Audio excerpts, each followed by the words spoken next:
Greetings, Ben Murray here with another edition of SaaS Metrics School today, talking about the advanced lifetime formula and some of its dangers. So we're talking advanced LTV or advanced customer lifetime value formula.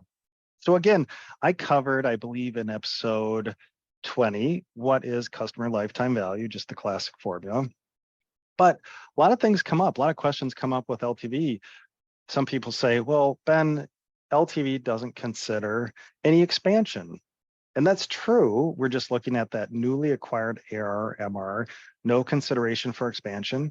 And then some folks also say, hey, Ben, it doesn't include the cost of capital. What if we have paybacks over a long time?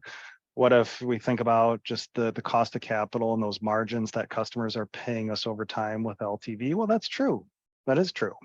So you can make the lifetime value calculation a little bit more advanced by adding the cost of capital and expansion to the lifetime value formula. And how we do that, really in the numerator, we can either adjust that cohort ACV and ARPA for potential expansion, or in the denominator, actually we can offset churn with an expansion percentage number. And then we can also consider WACC, or weighted average cost of capital, in the denominator as well. So that's one way to think about advancing LTV to make it more sophisticated. Now, if we do that, I really think LTV advanced, then that's it. That's all you can do it, because we can't compare it to CAC now.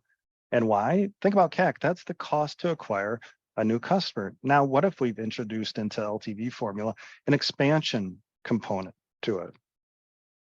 But then we're comparing it to CAC, which is just the cost to acquire a new customer. So now we're mixing apples and oranges.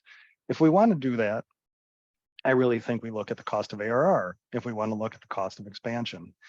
So that's why advanced LTV can become dangerous, because now we can't compare it to CAC, or if you do compare it to CAC, it's really not apples to apples. Now, is advanced LTV really used in practice? I don't see it much being used. And check out episode 20 for the classic formula for LTV. I did have some CFO at a very large SaaS company reach out to me via my blog and said, yep, we do use WACC in our calculations. But again, I don't see that being used too much in practice. If you use the gross margin adjusted LTV, you should be pretty safe with using that calculation. So a quick episode on how to make the lifetime value formula just a little bit more advanced, but again, make sure you don't compare it to CAC then. Hope you enjoyed this episode and found value. If you do find value in these episodes, I hope you take the time to rate me, and hopefully it's 5 stars. Thanks a lot.